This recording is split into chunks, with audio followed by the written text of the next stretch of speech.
मीरपुर नाम के शहर में तेजस अपनी पत्नी नीरू के साथ रहता था। पति पत्नी दोनों ही नौकरी करते थे। एक दिन तेजस गांव अपनी माँ के पास फोन करता है।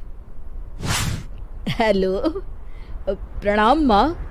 जीते रहो माँ, तुम दादी बनने वाली हो हैं? अरे वाह, ठीक है बेटा, मैं कल ही आती हूँ। जब माँ जी शहर पहुंची तो बेटे बहू ने बहुत अच्छे से स्वागत किया। लीजिए माँ जी, चाय। अरे गर्मा गर्म पकोड़े ले आओ माँ के लिए। नीरू रसोई में गई और 2 मिनट में ही पकोड़े ले आई। जी ये लीजिए। बहू जादू से बनाए हैं क्या? अभी तो रसोई में गई थी। यम्मी। माँ जी, शीला रसोई में पकोड़े तल रही है, मैं बस लेकर आई। हे भगवान, मेरा धर्म भ्रष्ट कर दिया तूने। अब तो गंगा जल से शुद्धिकरण करना होगा। दूसरे दिन, माँ जी मैंने नाश्ता बना दिया है, ऑफिस जा रही हूँ। पर अभी तो घर का सारा काम पड़ा है। शीला आती ही होगी, झाड़ू पोछा बर्तन कपड़े वो सब कर लेगी। हमारे जमाने में घर का सारा काम हम ही करते थे। जी माँ जी, आप बहुत होशियार हैं, मैं घर ऑफिस दोनों नहीं संभाल पाती। तो जरूरत क्या है घर से बाहर जाकर चाकरी करने की? वैसे भी घर का काम खुद करने से घर में बरकत आती है, समझी? पर माँ जी। पर वर कुछ नहीं, इस महीने की पगार मिले फिर ऑफिस बंद। हाँ। रात को नीरू तेजस से कहती है, सुनिए जी, माँ जी बोल रही थी कि मैं नौकरी छोड़ दूं। वैसे ठीक ही तो है, अभी तुम्हें आराम की जरूरत है। फिर भी आराम कहाँ, शीला को छुड़ाने के लिए बोल रही थी। तो अब 24 घंटे में इतना काम तो कर ही सकती हो। पर जॉब पसंद है मुझे, घर पर मन नहीं लगेगा। अगले दिन जब दोनों ऑफिस के लिए निकल रहे थे, मेरी तो कोई कीमत ही नहीं है इस घर में।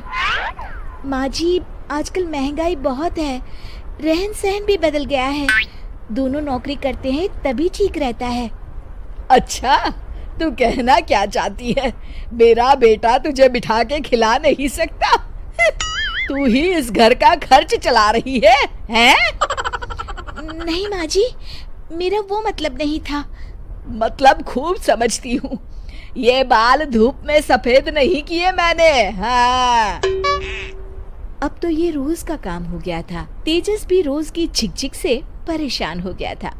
एक दिन उसने कहा, नीरू, वैसे भी तुम्हें मैटरनिटी लीव मिलने वाली है, तो अभी से ही छुट्टी ले लो। पर क्या, मेरी सैलरी अच्छी खासी है। आखिर नीरू ने रिजाइन कर दिया। जब बच्चा हुआ तो घर में सब बहुत खुश हुए।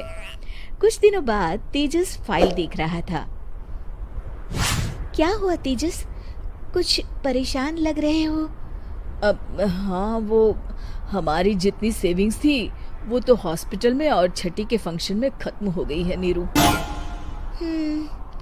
और अभी वैसे मंदी चल रही है तो मैं बोल रही थी कल मुन्ना को हेपेटाइटिस का टीका लगवाना है।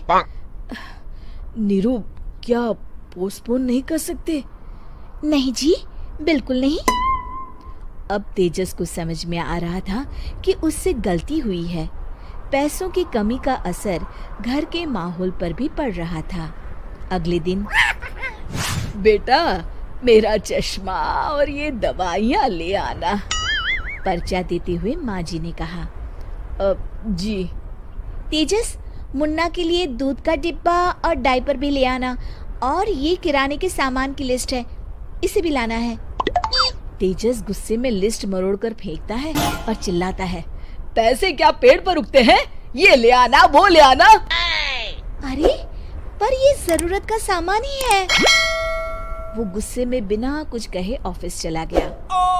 अरे अरे लंच तो ले जाइए। नीरू दौड़कर डिब्बा पकड़ाती है। एक दिन खाना खाने के बाद, नीरू, अब तो मुन्ना कुछ बड़ा हो गया, तो अब तुम वापस ज्वाइन कर लो ना जॉब। पर इस रिसेशन में जॉब मिलना बहुत मुश्किल है। ट्राई तो करो। फिर मुन्ना? माँ जी है ना, और एक फुल टाइम मेड भी लगा लेंगे।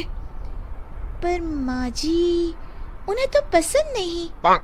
तभी माँ जी वहाँ आ जाती है और प्यार से नीरू के सर पर हाथ फेरते हुए बोलती है, अब मेरी समझ में आ गया बहू, पहले के और अब के समय में अंतर है। तुम काम शुरू करो, मुन्ना की जिम्मेदारी मेरी। मेरी प्यारी माँ जी। ये कहकर नीरू उनके गले लग गई। शिक्षा, परिवर्तन संसार का नियम है, हमें भी समय के साथ चलना चाहिए।